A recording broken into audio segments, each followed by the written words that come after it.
Sumber daya manusia di negara India.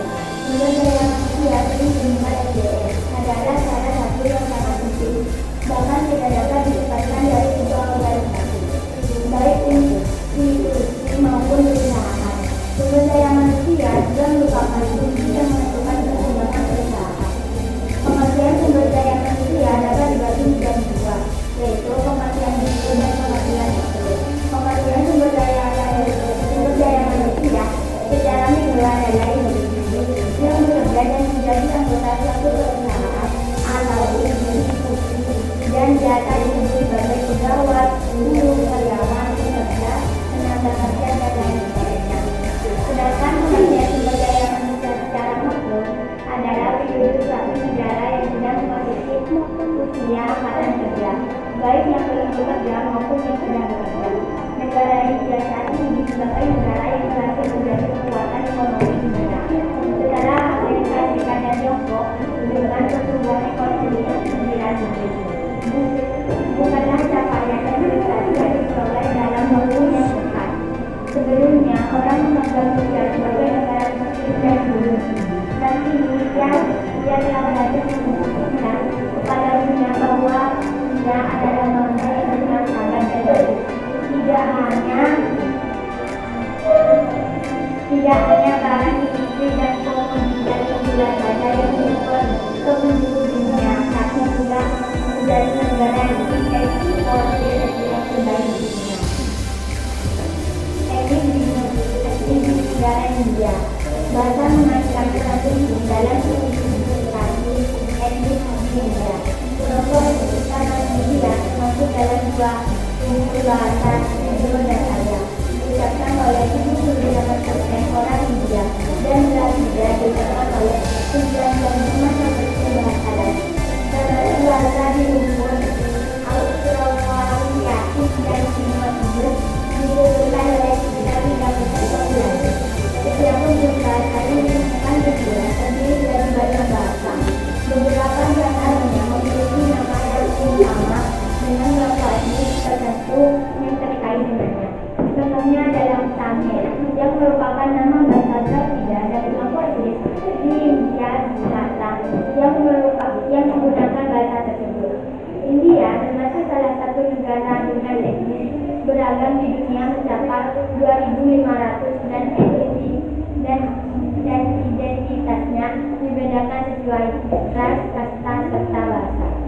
Menurut sejarahnya, perkembangan etnis di India ini beragam karena berbagai faktor yang cukup kompleks. Salah satunya setelah zaman penjelajahan, jumlah penduduk hingga 1,380 miliar jiwa lebih dengan luas wilayah 3.166 km persegi. Pemerintahan yang ilmiah menetapkan bahasa Hindia dan Inggris sebagai bahasa resminya. Jumlah kelompok etnis di India diperkirakan mencapai 2.000 kelompok dengan 97% masyarakatnya, termasuk 12 kelompok besar.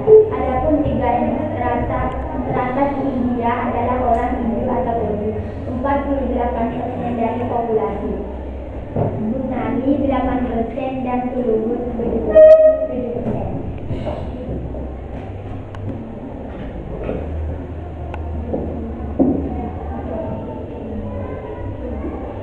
Dampak positif di negara India. Yang pertama, keuangan. Sebelum globalisasi melanda India, sektor keuangannya banyak disalahgunakan oleh pihak-pihak yang korup. Namun, perubahan ini telah membantu mengambil alih sektor keuangan dari individu korup dan telah menciptakan pasar yang dinamis bagi negara untuk mencapai kesuksesan. Yang kedua, industri.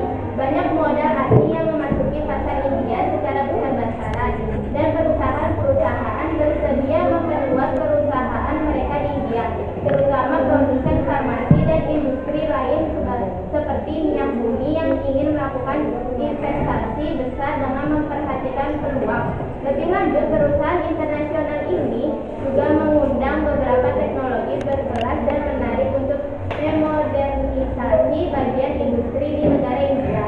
Yang ketiga, pertanian. Negara ini terkenal dengan sektor pertaniannya.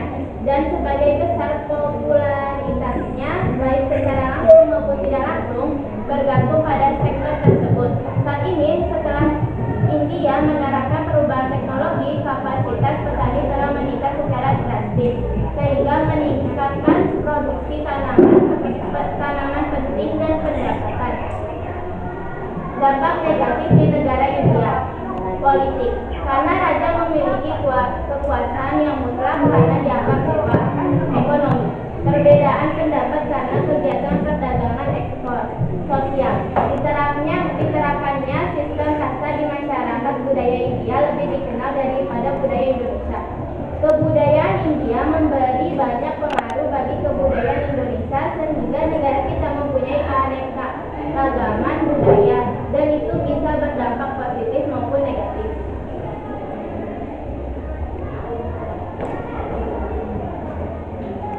Apakah ada menurut lagi? Ada.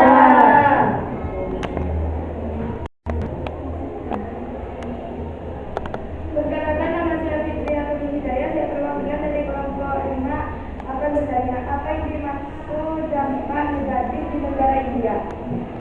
Apa saja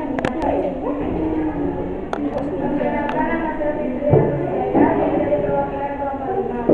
Apa saja yang dimaksud dampak negatif di negara India?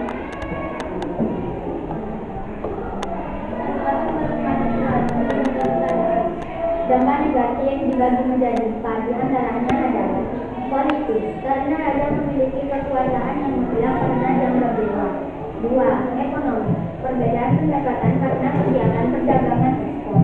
3. Sosial, diterapkannya sistem kasta di masyarakat.